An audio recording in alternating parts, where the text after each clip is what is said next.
한번 가볼게요. 1번은 납세 의무자라는 단어이고 2번은 납세자라는 단어예요.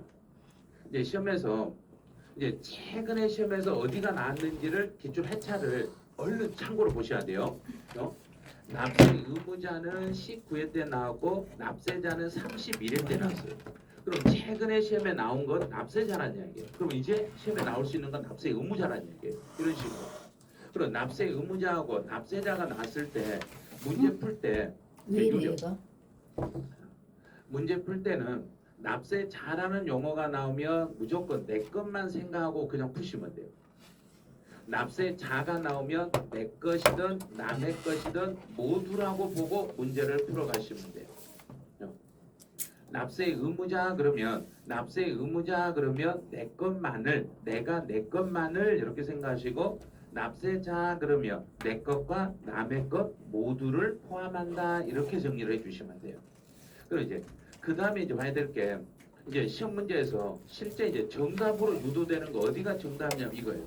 특별 징수하여 납부할 의무, 특별 징수하여 납부할 의무 요 두 개를 가지고 이걸 가지고 정답을 유도시키는 거예요.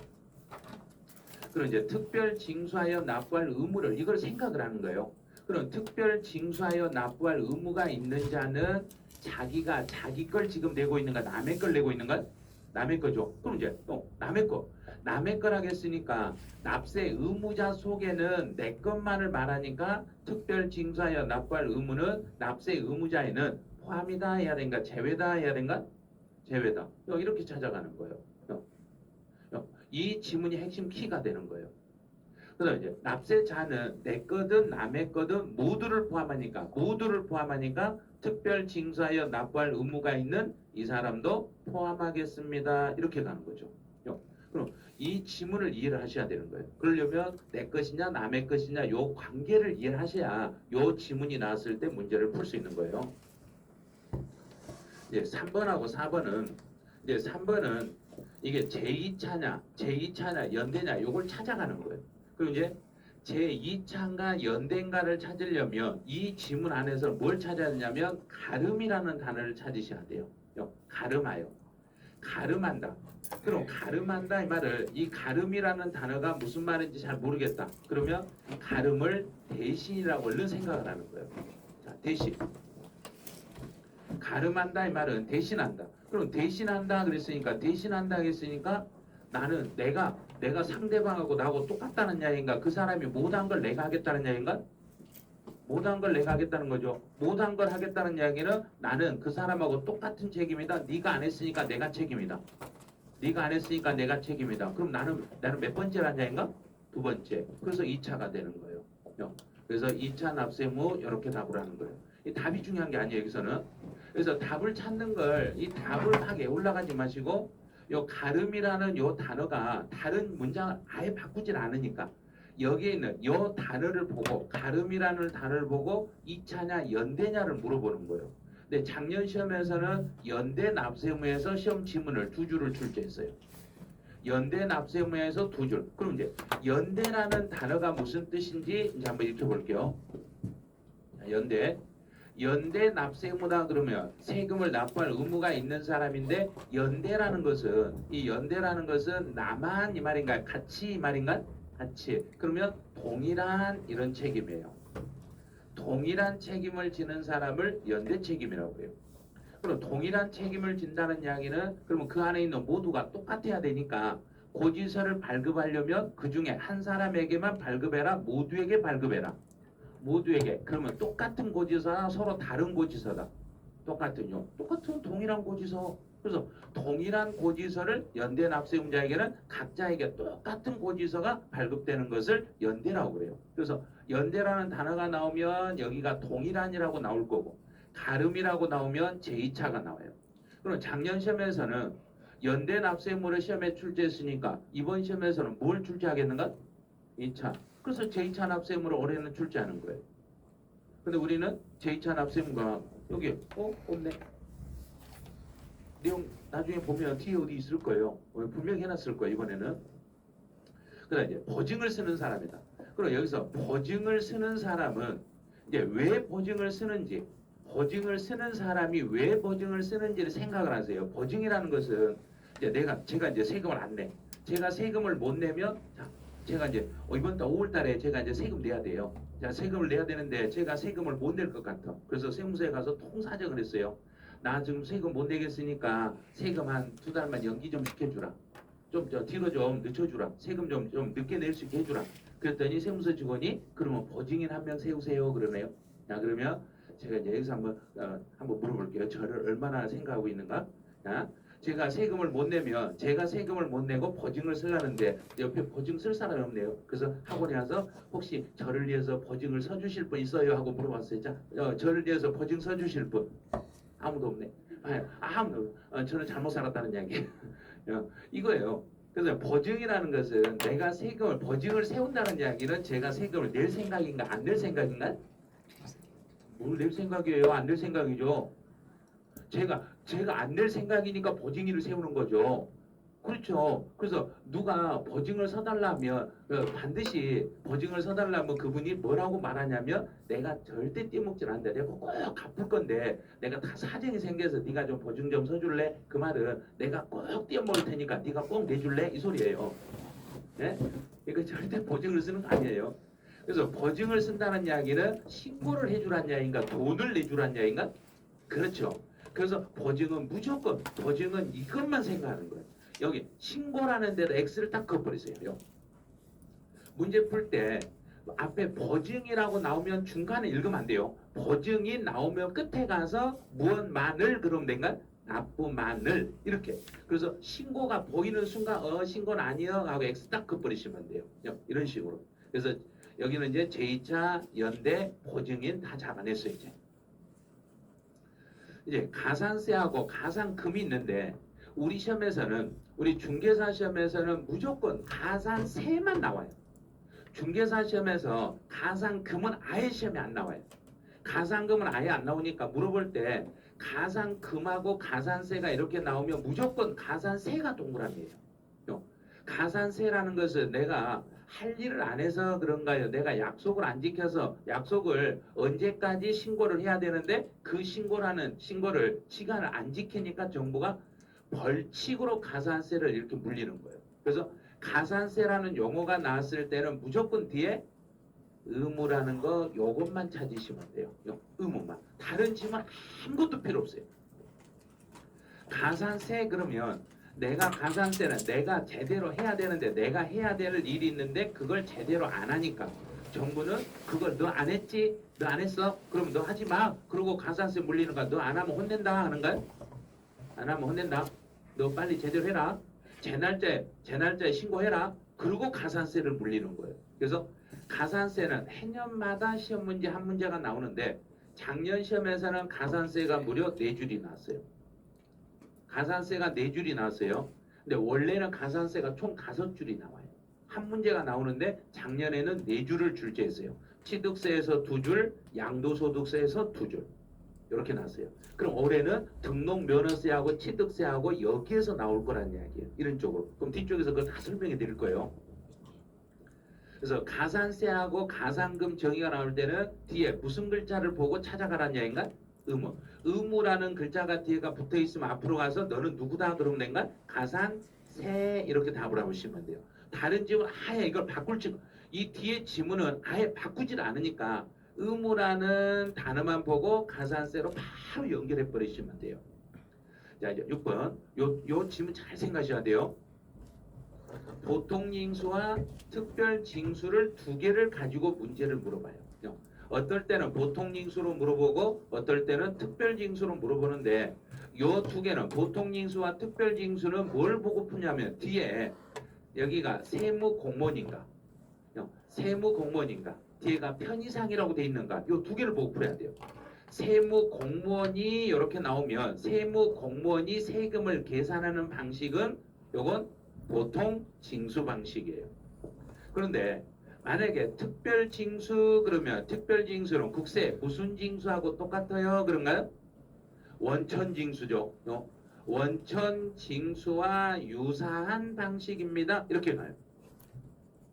원천징수와 유사한 방식입니다. 이렇게 가요. 그러면 원천 징수와 유사한 방식이니까 세금은 먼저 돈을 주고 나서 세금 내세요 그런가요? 세금부터 일단 받고 보는가요? 세금부터 받죠. 원천 징수나 특별 징수는 돈을 주기 전에 세금을 먼저 제하고 돈을 지급하니까 정부 입장에서 봤을 때는 특별 징수나 원천 징수는 세금을 세무 공무원이 지금 계산하고 있는가요? 중간에서 대신 다른 사람이 받아버린가요?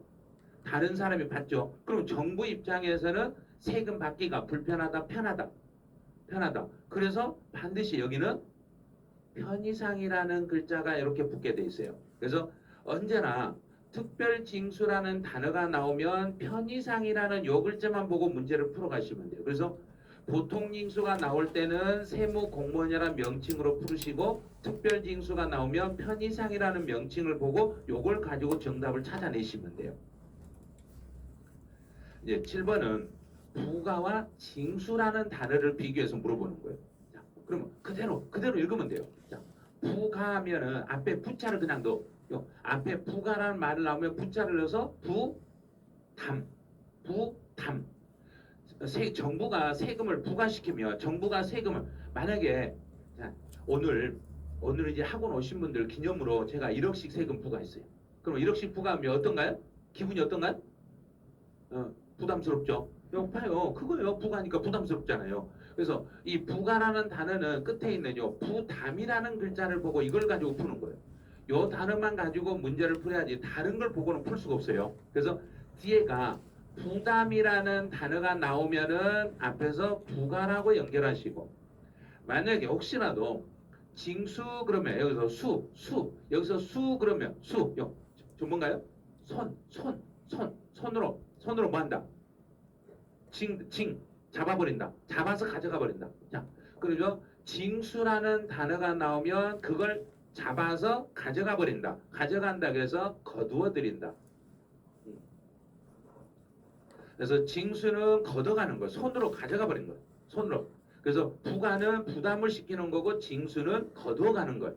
그 두 가지를 구분하셔야 돼요. 그래서 혹시 뒤에서 걷어들인다 그러면 손으로 짚고 가져가 버린다 그래서 징수란 단어를 쓰고 부담이라는 단어가 나와 부가시켰구나 이렇게 부르시면 돼요. 그 두 개의 단어만 가지고 부르시면 돼요. 그럼 이제 8번 같은 경우는 이제 징수금이 나와요. 자, 징수한다 그러면 손으로 지어서 가져간다. 징수하는 금액 누가요? 그랬더니 지방자치단체가 그러면 지방자치단체가 가져가는 세금의 이름은 뭐가 되는가? 지방세. 그럼 지방세가 됐죠. 지방세라는 게 하나 찾았죠. 그런데 지방세를 약속한 날짜에 돈을 못 내면 이자, 가산금을 추가로 물어야 돼요. 그 다음에 그 사람이 세금을 안 내면 그 사람의 재산을 압류해서 매각할 때까지 정부가 발생한 그 돈을 체납 처분비라고 그래요. 그래서 지방세, 가산금, 체납 처분비 이 세 개를 묶어서 징수금이라고 그래요. 그럼 여기는 반드시 여기는 순서 번호를 매길 줄 알아야 돼요. 가져갈 때도 순서대로 가져가는 거예요. 그럼 공부할 때도 순서대로 공부해야지. 우리 공부는 6과목 중에 누구를 1번으로 공부해야 된가? 아, 세법이라 할 줄 알았더니 민법이라네. 아, 세법은 또 뒤로 밀렸네. 예? 세법은 언제나 6번이에요. 언제나. 그래서 세법을 공부를 언제쯤 하시냐면 7월에서 8월 달쯤 하세요. 진짜로. 처음에 민법부터 하고 그 다음에 공법, 학개론, 학개론, 민법, 공법 그 다음에 하는 게 중개사법. 근데 원래 중개사법을 제일 먼저 해야 되거든요. 중개사 고속점 맞을 수 있으니까 중개사법하고 공시법, 세법 이렇게 나가더라고요. 그래서 세법은 7, 8월 달 할 때 꼭 물어봐요. 선생님 지금부터도 될까요? 네, 가능합니다. 네, 가능합니다. 그리고 앞에다 단서를 제가 달아요. 열심히 하시면 가능하십니다. 열심히 하시면 가능합니다. 그래요. 그럼 반대로 열심히 안 하면 그 다음에는 대답을 안 해요. 이런 것도 그냥 한 번만 읽히면 돼요. 징수금 그럼 걷어가는 순서 자 걷어들이는 거 있잖아요. 걷어들이는 금액인데 그 순서는 어떻게 가져가요? 그러면 체납처분비 1번, 지방세 2번, 가산금 3번 이런 식으로 혹시라도 징수 순서를 물어볼 수 있으니까 그런 것까지 대비를 해주시면 돼요. 여기까지 해서 총칙이 끝나버렸네? 개념은? 시험에 나올 수 있는 게 총 8개예요. 8개인데 8개가 아니라 실제로는 서로 비교 개념으로 나오니까 사실은 상당히 많아요. 근데 용어 정리에서 문제가 나오면 이 8개 가지고 시험 문제 한 문제가 만들어져요. 용어 정리 문제는. 이 정도만 가지고도 충분히 풀어낼 수 있어요. 이제 지금부터는 성립 시기로 가보죠. 이제 자, 성립. 성립은 예전에는 단독 문제가 출제됐는데 요즘은 단독 문제보다는 지문 한 줄씩이 각 세로 들어와요. 각 세로 들어오니까 너무 크게 신경 안 쓰시면 돼요. 그래서 성립이라는 단어는 용어, 성립이라는 용어는 학문이기 때문에 시험 문제 내질 않아요. 그래서 성립이라는 건 계산이 끝났다고 하는가요? 준비한다고 보는가? 준비. 그러면 취득세는 언제 준비하세요? 그럼 뭐 할 때요? 그럼 내가 취득할 때요. 이것만 딱 보면 돼요. 취득하는 때예요. 취득하는 때. 아 여기서 질문이 들어온 게 뭘 질문 들어오냐면 선생님 취득하는 때하고 취득이라고 어떻게 달라요? 이렇게 물어봐요. 자, 취득하는 때하고 취득이라고 어떻게 다르다? 자, 같다 다르다. 같아요. 같은 날이에요. 출제위원이 어떨 때는 취득일이라고 썼다가 어쩔 때는 취득한 때라고 썼다가 막 그래요. 근데 법에는 취득한 때 이렇게 돼 있어요. 그 물건을 취득했을 때 그러면 일반적으로 내가 물건을 취득했을 때라는 건 곧 언제를 말하겠는가? 일반적으로 아무 말이 없으면 그래요. 잔금 지급일이 되는 거예요. 잔금을 지급한 날. 근데 그렇게 문제를 내는 게 아니니까 취득한 때 요것만 익히시면 돼요. 자, 두 번째. 등록면허세에서는 등록하는 때예요. 취득세는 취득할 때, 등록면허세는 등록할 때예요. 이것만 그냥 간단히 익히시면 돼요. 그다음 이제 재산세와 종합부동산세. 재산세와 종합부동산세는 매년 6월 1일입니다. 여기에다 이제 한 2개만 더 붙여볼게요. 그럼 지역 자원 시설세는 몇 월 며칠인가? 6월 1일이에요. 주민세는 7월 1일. 그럼 다 풀 수 있는 거예요. 이 날짜에서 어떤 건 6월 1일이고 어떤 건 7월 1일인데 7월 1일로 가는 것은 이거는 주민세란 이야기예요. 주민세만 요것만 7월 1일이에요. 주민세만 7월 1일이니까 주민세만 생각을 하면 돼요. 만약에 문제 나오면 등담을 주민세를 많이 내요. 주민세는 7월 1일, 나머지는 6월 1일. 그다음에 지방교육세는 이 지방교육세라는 이런 문제가 딱 뜨면 무조건 지방교육세는 지금 이제 한번 말이죠. 오늘 요거 우리 이제 강의를 할 때 이걸 공부를 하러 내가 오고 싶어서 왔는가요? 내가 따라왔는가요? 따라온 사람 많죠. 그래서 교육은 언제나 내가 하고 싶어서 하는가 따라서 하는가? 따라서 하는 거예요. 그래서 이 교육세는 무조건 부가세예요. 교육세는 따라다니는 세금이에요. 따라다니는 세금이기 때문에 나는 내 마음대로 성립한다 그래야 되는가? 따라서 성립한다 그런가? 그렇죠. 따라서. 그럼 여기서 따라서 성립하는 거 찾아보는 거예요. 이제 따라서 성립하는 게 뭔지를 봐요. 그 과세 표준이 되는 세목이 성립할 때다. 과세 기간이 끝날 때다. 둘 중에 따라가는 게 1번이 따라가고 있는가? 2번이 따라가고 있는가? 1번이죠. 그러면 그 과세 표준이 되는 세목이 시험 볼 때 어디를 출제위원이 바꿔버리냐면 여기를 바꿔치게 버려요. 이 단어를 바꿔버려. 어떻게 바꿔버리냐면 그 과세 표준이 되는 세목이 확정됐을 때 이렇게 써놔요. 확정이 됐을 때라고 해야 된가? 성립이 돼야 된가? 성립. 지금 성립을 물어보니까 본래 세금이 성립이 되면은 나도 따라서 성립하겠습니다. 이렇게 가요. 그 다음에 이제 혹시라도 여기서 이제 조금 더 들어갔을 때는 그 과세 표준이 되는 세금의 목록이 있는데 그 본래 세금 목록이 지방교육세가 따라다니는 세금 목록이 어떤 세금에 따라가는지 자, 원래는 엄청 많은데 4개만 익혀보죠. 4개. 지방교육세가 따라갈 수 있는 세금은 첫 번째 무슨 세가 있는가? 취득세 찾았어요. 자, 취득세라는 세금에 지방교육세가 따라가요. 또 두 번째 등록면허세. 두 번째까지 알았어요. 등록면허세에 따라가요. 또 따라가는 게 재산세에 따라가요.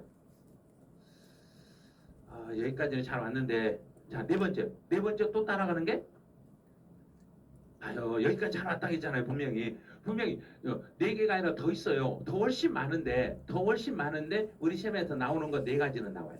자, 취득세, 등록면허세, 재산세 이것 말고 딱 하나 더 있어요. 한 분이 말했어요. 지금 제가 서 있는 자리에서 지금 10시 방향에서 한 분이 말했어요. 10시가 이쪽이에요. 여기. 자, 딱 한 분. 자동차세라고 말하셨어요. 네, 자동차세 있어요. 자동차세.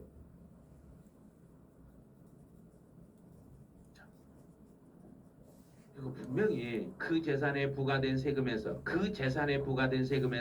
자동차세에 부과되는 지방교육세도 그 재산에 부과된 세금이라는 걸 배운 적이 있어요. 그래서 이 4가지는 기억을 하셔야 돼요. 근데 지금까지 시험에 나온 건 여기서 시험에 나온 것은 어디가 시험에 한 번 출제됐냐면 여기만 출제했어요. 아직까지는. 어떤 식으로 문제를 냈냐면 재산세에 부과되는 지방교육세 납세 의무의 성립 시기는 이렇게 물어본 거예요. 재산세에 부과되는 지방교육세 납세 의무의 성립 시기는 누구하고 똑같아야 된다고 해봐야 된가? 재산세. 그럼 몇 월 며칠로? 6월 1일로 가는 게 똑같다는 이야기예요. 만약에 취득세에 부과되는 지방교육세예요. 그럼 뭐 할 때? 그럼 내가 취득할 때. 등록면허세에 부과되는 지방교육세는 등록할 때. 자동차세에 부과되는 지방교육세는 납기가 있는 달에 1일. 다 하시네 이제. 봐요. 이게 어떤 세금에 따라가는지만 알아놓으면은 문제 푸는 건 너무 쉬워요. 그런데 요 1번처럼 요렇게만 암기해놨다가 갑자기 무슨 세에 따라가는 지방교육세라고 내버리면 그때 내가 안 가고 좀 달리 나버리니까 당황스러워요. 그래서 각각 세금 어떤 세금에 지방교육세가 따라가고 있는지 여기까지 익혀주셔야 돼요. 네, 5번 가보죠. 5번 같은 경우는 조금 앞에다 주의하고 좀 달아놓으세요. 5번 같은 경우는. 왜냐하면 5번 이 지문 같은 경우는 내가 풀 수 있을 거라고 생각하는데 시험장에 가면 망설이게 돼요. 왜 그런가 이제 그 이유를 봐야죠. 지방의 소득세라는 세금이 있어요. 지방소득세는 나는 따라가는 세금인가요? 나는 독자적인 세금인가요? 누가 따라간다고 그래요? 따라가면 안 돼요. 저거. 지방소득세는 따라가는 거 아니에요. 지방의 소득세는 이거는 독립세예요. 자기 스스로 독자적인 세금이에요. 그래서 지방교육세는 국세 무슨 세가 세금을 신고하러 가면 자기도 옆에 나란히 일단 옆에 서서 가는가요? 소득세. 종합소득세든 양도소득세든 퇴직소득세든 소득세가 제가 이제 국세 좀 가봐요. 제가 이제 국세청으로 세금 신고하러 소득세가 가 이렇게. 소득세가 가면 옆에서 내 옆으로 딱 서서 내 옆에 서가지고 나란히 쭉 서서 가는 세금이 있어요. 그 세금이 지방소득세. 그런데 지방소득세는 국세청으로 가는 게 아니라 지방소득세는 지방자치단체로 들어가요. 그래서 각자 가는 길이 달라. 각자 독자적으로 움직이는 거예요. 독자적으로 부가세 아니에요. 그래서 지방소득세는 국세인 무슨 세를 신고하면 지방소득세도 자기도 지방에 신고하러 간다는 이야기인가? 국세인? 그렇죠. 국세인 소득세를 신고하러 가면은 지방세인 지방소득세도 독자적으로 신고하러 가는 거예요. 독립세예요. 독립세. 그럼 5월달에 우리 종합소득세를 신고하면 당연히 지방소득세도 신고해야 되는 거 안 해야 되는 거? 당연히 해야 되는 거예요. 따로 해야 되고 따로. 부과되는 세금이면 따로 안 해도 되는데 독자적인 세금이기 때문에 종합소득세 신고도 해야 되고 지방소득세 신고도 별개로 해야 돼요. 따로따로 하시게 돼 있어요. 그 다음에 이제 또 하나. 우리가 물건을 소비하면 우리 물건을 살 때 물건값에 10%씩 무슨 세가 붙어 있던가? 부가가치세. 그럼 이제 이 부가가치세는 지방세인 무슨 세하고 똑같다. 그러면 되냐면 지방의 소비세하고 같아요. 이렇게 되는 거예요. 그래서 지방소득세는 국세인 무슨 세하고 똑같다고 보시면 되고 소득세. 지금 부가가치세는 무슨 세하고 똑같다고 보시면 되고 지방 소비세. 그래서 앞에서 지방에 소비세가 나오면 무슨 세가 성립하며 부가가치세가 성립하며 지방에 소득세가 나오면은 소득세가 성립하며. 그러면 지금까지 문제를 어떻게 나오냐면 국세인 양도소득세를 신고 양도소득세 납세 의무가 있는 이렇게 나왔어요. 양도소득세 납세 의무가 있는 자의 개인 지방소득세의 납세 의무의 성립일은 이렇게 물어봤어요. 그럼 양도소득세 아무 말 없으면 요 소득세는 1개월을 기준으로 잡는다. 1년을 기준으로 잡는다. 1년. 그 1년을 과세 기간이라고 그래요. 그럼 소득세 납세 의무가 성립한다는 이야기는 과세 기간이 끝나는 때 이날을 소득세 납세 의무의 성립일이라고 그래요. 그럼 개인 지방소득세의 납세 의무의 성립도 개인 지방소득세 납세 의무의 성립도 과세 기간이 끝났을 때예요. 이렇게 지문이 나오는 거예요. 실제로는 소득세가 성립할 때 이렇게 나오면 문제 풀기는 쉬운데 갑자기 과세 기간이 끝났을 때로 바꿔서 내버리면 이제 헷갈릴 수도 있어요. 그 소득세 납세 의무에 성립하는 날짜가 곧 과세 기간이 끝나는 때예요. 이렇게 하시면 돼요. 이제 자동차 나왔네요. 자동차세 그랬어요. 자동차세 그러면 무조건 자동차세 그러면 납기가 있는 달에 며칠? 1일. 자동차는 1일이다. 이렇게만 하시면 돼요. 이제 양도소득세 나왔네요. 7번은 그러면 양도소득세에서 아무런 말이 없으면 양도소득세는 1년 단위로 이렇게 얼른 읽으셔야 돼요. 1년 단위로. 1년이라는 게 과세 기간이 1년이에요. 그럼 여기서 과세 기간은 1월 1일부터 12월 31일까지를 말합니다. 1월 1일부터 12월 말까지를 말하기 때문에 1년이라는 시간을 시작하면서 그런가요? 끝나면서 그런가요? 끝나면서 1년이니까 1년이라는 시간이 끝났을 때 이때부터 준비 들어가시면 돼요. 이제 두 번째, 예정 신고하는 양도소득세예요. 그러면 예정 신고하는 그러면 여기는 1개월 단위예요. 1개월 단위로 움직이니까 1개월을 한 글자로 바꿔보세요. 달 또는 월. 달이에요, 달. 그럼 여기서 달만 찾아요, 달. 달 찾았죠? 달 찾았어요. 그럼 달 찾았으니까 이번 달 1일부터 이번 달 말일까지 해서 1개월치를 묶어가지고 세금을 준비하려면 1개월이 시작이다, 1개월 끝이다. 끝. 그래서 달의 말일에 준비 들어가겠습니다. 이렇게 가는 거예요. 달의 말일에 여기는 성립을 물어봤으니까 달의 말일에 그때부터 세금 계산 준비 들어갑니다. 이런 거예요. 이제 원천 징수하는 소득세네요. 원천 징수라는 것은 뭐 할 때 돈을 떼어버린가? 돈을 지급할 때. 그럼 여기는 지급하는 때예요. 이렇게 가면 돼요. 원천 징수. 그 다음에 중간 예납하는 소득세예요. 그러면 6개월 단위예요. 6개월 단위로 얼른 생각을 하셔야 돼요. 중간 예납은 6개월이니까 6개월이라는 것은 1월 1일부터 언제까지 6개월인가?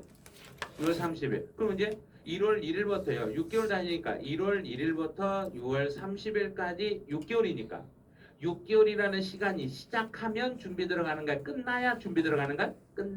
끝나니까. 그래서 6월 31일 30 이렇게 하면 되겠죠. 6월 30 이런 식으로. 자, 이제 여기까지 해서 이제 성립하고 관련된 게 다 잡아냈어요. 그럼 이제 이 중에서 요 내용 이제 여기 없는 것 중에서 한 2개 정도만 생각을 해볼게요. 이제 상속세는 언제 취득한 걸로 상속세는 언제를 성립일로 잡아야 되고 상속 개시. 증여세는 지금 잘못하신 분이 너무 많아서 그래요. 증여세는 증여에 의하여 재산을 취득했을 때 증여세니까 증여세하고 취득세하고 양도소득세하고 세 개를 구분하셔야 돼요. 증여는. 그래서 이 증여를 받을 때 증여에 대해서는 세 개를 취득세의 취득 시기하고 그 다음에 만약에 증여세의 성립 시기하고 양도소득세에서 증여를 받았을 때 양도소득세에서 취득 시기하고 요 세 가지가 약간 달라요. 세 가지가. 그래서 취득세에서는 증여로 취득했을 때는 증여 계약일이 돼요. 이건 증여 계약일이 돼요. 여기는. 근데 증여세에서는 증여에 의하여 증여재산을 취득하는 때 증여에 대한 그 물건을 취득했을 때 그때를 증여세 성립 시기라고 그래요. 근데 양도소득세에서 증여를 받았을 때 취득 시기는 증여를 받은 날이에요. 요 세 개가 차이가 있어요. 그래서 2년 전에는 이 지문에서 이제 2년 전에는 여기를 출제했어요. 취득세에서 취득의 날짜가 증여를 받았을 때 취득세에서는 언제예요? 하고 물어봤어요. 그럼 취득세에서는 증여 계약일이에요. 그런데 혹시 문제에서 증여세의 성립 시기는 증여세, 취득세가 아니라 증여세의 성립 시기는 언제예요? 물어보면 증여재산을 취득했을 때예요. 증여로 그 재산을 취득했을 때를 취득 날짜라고 증여세 신고의 기준이 되는 날짜라고 하셔야 돼요. 그다음에 양도. 그럼 만약에 제가 증여를 받아가지고 증여받은 재산을 나중에 양도했을 때 증여 받은 물건을 양도했을 때 그 증여받은 물건의 취득의 날짜는 양도소득세에서의 취득의 날짜는 언제가 돼요? 그러면 증여를 받은 날이에요. 왜 여기는 증여받은 날이에요? 그러면 계약서를 쓸 수가 없잖아요. 그래요. 양도소득세에서는 계약서 사용이 불가능하니까 계약이라는 용어를 못 써요.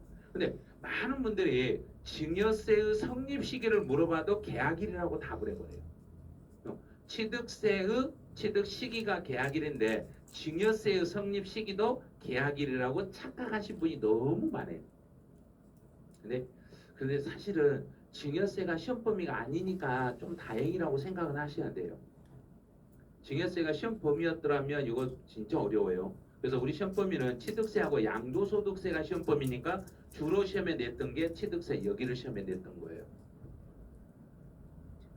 이제 11번은 여기서부터는 납세의무의 확정으로 가보죠.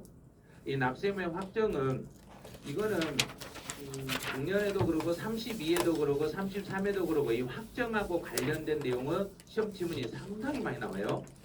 이제 이 확정을 풀려면 납세의무의 확정은 요 두 개를 생각하세요. 납세의무의 확정은 신고 납부 세목이냐 보통 징수 세목인가에 따라서 요게 두 개가 달라져요. 그럼 제일 먼저 하실 일은 이게 이 세금이 신고 납부하는 세금인지 보통 징수 세금인지 요 구분부터 하셔야 돼요. 그럼 이제 한번 연습해 볼게요. 취득세는 이제 여기다 넣어보세요. 취득세는 신고 납부, 등록면허세 신고 납부, 그다음에 재산세 보통 징수, 종합부동산세 원칙은 다시요. 저 잘못 말하신 분 있어서 다시 종합부동산세 원칙은 보통 징수, 원칙은 보통 징수. 납세자가 선택해서 신고 납부, 양도소득세 신고 납부. 자, 그 정도만 시험에 나와요. 그러면 신고 납부는 확정은 본인이 신고하는 때 확정이 되고 보통 징수는 결정하는 때 확정이 됩니다. 이제 세금 종류를 빨리 익혀야 돼요. 그러니까 취득세는 그랬으니까 취득세는 신고 납부다 보통 징수다. 신고 납부니까 그냥 읽으면 돼요. 그 다음에 나머지 지금 읽으면 안 돼요. 취득세는 신고 납부니까 뭐 하면서 확정이 되고 신고하면서 확정이 됩니다. 이렇게 바로 가는 거예요. 그다음에 등록면허세도 신고 납부니까 신고하면서 확정이 되겠습니다. 이런 식으로. 그다음에 이제 3번 재산세예요. 재산세는 보통 징수니까 세액을 결정하는 때 확정이 되겠습니다. 이제 종합부동산세가 문제가 났을 때 원칙을 물어보고 있는지 선택을 물어보고 있는지 이걸 잘 봐야 돼요. 종합부동산세는 원칙이라고 했으니까 원칙은 신고할 때다 결정할 때다. 그렇죠. 결정하면서 확정이 되는데 만약에 내가 선택해서 신고하면 확정은 안 된다? 된다. 된다. 되는 거예요. 둘 다 되는 거예요. 정부가 결정해도 확정이 되고 내가 신고해도 확정이 되겠습니다. 그런 거예요. 예, 양도소득세예요. 요 지문이 32회, 33회 연속 시험에 나왔던 지문이 15번 요 지문이에요. 양도소득세는 먼저 이제 여기서 주의할 게 예정과 확정이라는 요 단어 두 개를 이제 볼 거예요. 예정 신고는 반드시 해야 될 신고인가요? 선택사항인가요? 누가 선택이라고 그래요? 그럼 예정은 하여야 한다라고 돼 있는가? 할 수 있다라고 돼 있는가? 하여야 한다. 강제 규정이에요. 이거 예정 신고도 반드시, 이것도 반드시, 확정 신고도 반드시, 둘 다 반드시예요. 예정 신고도 강제 규정이고, 확정 신고도 강제 규정이에요. 둘 다 강제 규정이에요. 그럼 예정 신고만 하더라도 확정은 된다는 얘기인가 안 된다는 얘기인가? 그래요. 그게 된다는 얘기. 그래서 이게 중요한 거예요. 예정 신고든 확정 신고든 그 사람이 신고하면 본인이 신고하면 확정은 된다 안 된다? 된다. 확정되는 거예요. 이거 신고하면 예정 때도 확정이 되고 확정 신고를 하든 예정 신고하든 모두 다 신고할 때 확정이 됩니다. 그래요. 이제 32회 시험은 어떻게 나왔냐면 예정 신고하는 경우에는 납세무가 확정되지 않는다 이렇게 나왔어요. 예정 신고는 확정 안 된다. 예정 신고도 확정은 된다. 된다. 근데 작년에는 어떻게 나왔냐면 예정 신고 시는 확정되지 아니하고 확정 신고를 이행하셔야 확정이 됩니다. 이렇게 나왔어요. 똑같은 문제예요. 똑같은 지문을 두 번이나 이렇게 살짝만 바꿔서 문제를 출제했어요. 이제 16번은 이제 여기서부터는 이제 가산세 문제예요. 자, 그럼 이제 가산세 문제인데 가산세는 본래 세금을 감면한다. 국세든 지방세든 감면을 하면 가산세는 감면 대상에 포함한다 그런가? 포함하지 않는다 그런가? 포함하지 않는다. 본래 세금을 감면하더라도 가산세는 그 감면하는 세금에 포함하지 않습니다. 그래요. 감면 대상이 되지 않습니다. 그런 거요. 본래 세금을 경감을 하고 감면을 하더라도 가산세는 감면 대상에 포함하지 아니합니다. 이 지문만 익혀놓으시고 이제 17번에 기한 후 신고. 이번에 이제 시험에 나올 수 있는 게 요 17번, 18번인데 우리 시험에는 아마 17번이 나올 확률이 엄청 크다고 알려드렸어요. 기한 후 신고는 내가 제 날짜에 법에서 정해진 날짜에 신고를 제대로 했는가요? 제대로 못했는가요? 제대로 못했죠. 제 날짜에 신고를 못해가지고 기한이 지나서 신고했어요. 그럼 기한이 지나서 신고했으니까 납세무는 확정된다? 확정은 안 된다? 확정? 안 된다. 확정 안 돼요. 기한이 지나서 신고서가 들어오면 확정은 안 돼요. 그래서 신고 기한 내에 신고를 하셔야만 확정이 되는 거지. 법정 신고 기한 내에 신고를 해야 되는데 신고 기한이 지나서 신고한 것은 확정의 효력은 없어요. 근데 대신에 그럼 내가 기한 후 신고를 하면 신고일로부터 정부는 몇 개월 안에 다시 결정해 주면 되고 3개월 안에 결정해서 통지하는 거예요.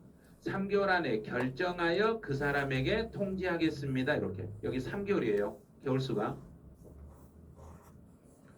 19번 가보죠. 여기서부터는 조금 어려울 거예요. 19번 지문 앞에다가 주의하고 다루세요. 요 지문은 이제 시험에 출제를 하는데 출제위원이 출제를 하는데 이게 우리 교재 없는 지문들이에요. 요게 교재 없는 지문인데 출제를 해요. 먼저 이제 여기에 당초 신고를 해가지고 이미 확정이 되었어요. 자, 당초 신고를 했어요. 당초 확정된 세액이 있어요.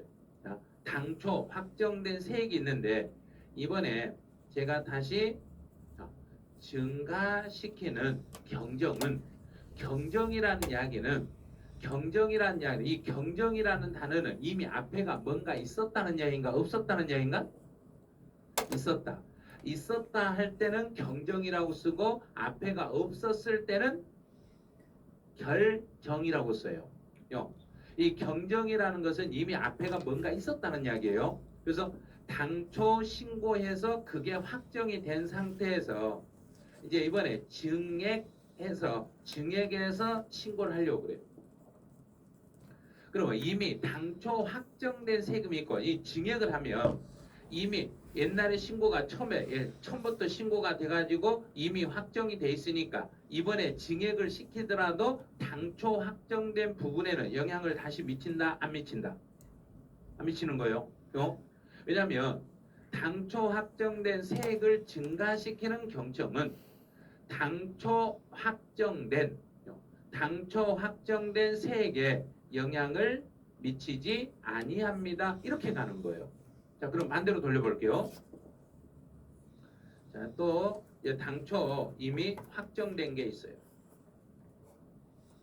이제 여기서 마이너스 빼기가 되네요. 감액 그랬네요. 자, 이제 처음에 당초 확정이 되어 있는 게 있는데 당초 확정된 게 있는데 이번에는 증가를 시켰는가요? 감소를 시켰는가요? 감소를 시켰죠. 감액했으면 더 감소를 시켰더라면 당초 이미 확정된 것에 영향을 미친다, 미치지 않는다. 여기서 흔들리시면 안 돼요. 다시. 자, 당초에 이미 당초에 확정이 되어 있는 상태니까 증가를 시키더라도 당초 확정된 내용에는 영향을 미친다, 미치지 않는다. 그러면 당초에 이미 확정된 내용을 감소시켜 가지고 감액을 하더라도 당초 확정된 세액에는 영향을 미친다, 미치지 않는다. 똑같아요. 그래서 여기서 증가를 시키거나 감액을 시키거나 감소하거나 증가를 시키거나 감소하거나 둘 똑같다는 이야기예요. 증가를 시켜도 영향을 미치지 아니하고 감소를 시켜도 영향을 미치지 않습니다. 그래요. 증가든 감소든 아무 관계가 없어요. 이미 당초 것은 이미 뭐 돼 있으니까 확정돼 있으니까 당초 건 이미 확정돼 있으니까 내가 뒤에서 더하기를 하든 빼기를 하든 당초에는 영향을 미치지 아니합니다. 이렇게 해서 그래 주시면 돼요. 이제 20번부터는 여기서부터는 이제 납세 의무의 소멸로 가서 제척 기간으로 이제 가보네요. 제척 기간 너무 쉽죠. 제척이 뭘 제척이라는가? 그 이제 안심 뒤지는 거. 그래서 잘 모르면 제척 기간 그러면 된다고 그랬어요. 그래서 제척은 딱 한 글자 사기. 부정하게 사기치면 몇 년을 뒤져버려라. 10년을 뒤지겠습니다. 이제 상속이나 징여를 받아서 신고를 제대로 안 하면 이것도 몇 년을 뒤진다. 10년을 뒤진다. 그런데 여기서 조심하세요. 자, 이 부분 부담부 징여를 원인으로 취득하는 경우를 포함합니다. 요게 이번 4월 달에 법이 개정이 됐어요. 부담부 징여를 원인으로 취득하는 경우 요것도 상속 징여에 포함해서 부담부 징여를 원인으로 취득해도 요것도 몇 년간 조사하겠다는 얘기인가? 10년. 이것도 징여로 봐서 10년간 조사하겠습니다. 이런 거예요. 22번 가보죠. 22번 같은 경우는 신고서를 과세표준 신고서를 제출하지 아니하였어요. 자, 요거 읽을 때 이렇게 반드시 읽을 때 이렇게 읽으세요. 제가 신고를 해야 되는데 신고를 안 하려고 신고 안 하려고 내가 물건을 구입했던 영수증을 땅에다 딱 파 묻어버렸어요. 땅에다 묻어버려 가지고 정부가 이 땅에다 묻힌 걸 묻혀버리면 못 찾으니까 언제까지 찾아내야 되니까 묻히기 전에 찾아야죠. 묻히기 전에. 그래서 발음을 조금만 잘하면 돼요. 그래서 묻힌 거는 7년. 묻히기 전에 찾아야 되니까. 그래서 묻힌 거는 7년입니다. 그다음 이제 23번 같은 경우는 여기서 이제 조심하세요. 이거 23번은 납세자에게 부정한 행위도 없고 특별한 것도 아니고 종합부동산세의 제척기간은 그랬네요. 자, 그럼 종합부동산세는 일반적으로 몇 년만 조사하면 되는데 5년을 조사하는데 여기 5년이 중요한 게 아니에요. 자, 이 종합부동산세는 제척기간의 기산일 요게 중요한 거예요. 제척기간의 기산일이라는 것은 언제부터 조사를 시작할 것인가, 조사의 시작점이 언젠가를 찾아라 이 말이에요. 조사의 시작점을 찾는데 종합부동산세는 원칙은 신고납부세목이다. 신고납부세목은 아니다. 아니죠. 신고납부세목이 아니니까 신고납부세목 이외의 세목들은 언제부터 조사를 시작한가요? 했더니 납세 의무 성립일부터 바로 조사를 시작합니다. 그래서 문제를 낼 때는 반드시 앞에가 5년이라는 걸 붙일 때 앞에요. 납세 의무의 성립일부터 여기서부터 5년이에요. 이 지문을 조심하셔야 돼요. 납세 의무의 성립일 여기서부터 바로 5년간 조사하겠습니다. 이렇게 가는 거예요. 이 납세 의무의 성립일 여기서부터 바로 조사가 시작됩니다. 이렇게 해석을 해주시면 돼요. 그래서 특별한 경우가 아니면 재산세나 종합부동산세는 모두 5년이라는 시간이면 끝나는데 5년이면 끝나는데 납세 의무의 성립일부터 5년이라는 걸 주의를 해주셔야 돼요. 24번 가보죠. 24번은 신고 납부하도록 규정된 지방세 제척기간의 기산일이네요. 그럼 신고 납부 세목이니까 정부는 언제부터 조사를 시작해요? 그럼 된가? 신고 기한의 다음 날. 신고 기한. 납부 고지에 한 게 아니라 그 사람이 신고해야 될 날이 있죠. 신고 기한의 다음 날부터 정부는 조사하는 거고. 이제 신고 납부하도록 규정된 지방세 이외. 자, 이외. 그러면 신고 납부하도록 규정된 지방세 이외니까 이게 보통징수란 이야기예요. 보통징수 세목들은 납세 의무 성립일부터. 그럼 이제 시험 문제는 25번을 요걸 시험으로 이렇게 줄자는 거예요. 24번은 시험에 잘 안 내요. 25번을 2주로 내니까 25번 같은 경우는 이거는 재산세나 종합부동산세하고 연계해서 공부를 해 놓으신 게 좋아요. 이제 26번으로 가보죠. 26번은 이제 여기는 시효. 여기서 시효라는 것은 시효는 앞에다가 딱 한 글자만 더 넣으면 돼요. 시효 그러면 무슨 시효 그럼 된가? 뭔 시효? 소멸시효. 그럼 국세든 지방세든 소멸시효는 몇 년 또는 몇 년의 소멸시효가 진행이 되고 5년 또는 10년. 5년 또는 10년인데 자 이제 지방세와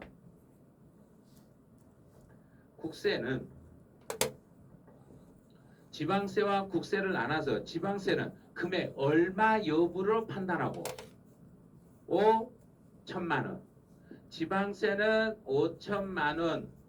네, 국세는 5억. 자, 그러면 자, 여기서 이제 5천하고 5억이니까 5천만 원 이상이면 10년이다. 5천만 원 초과면 10년이다.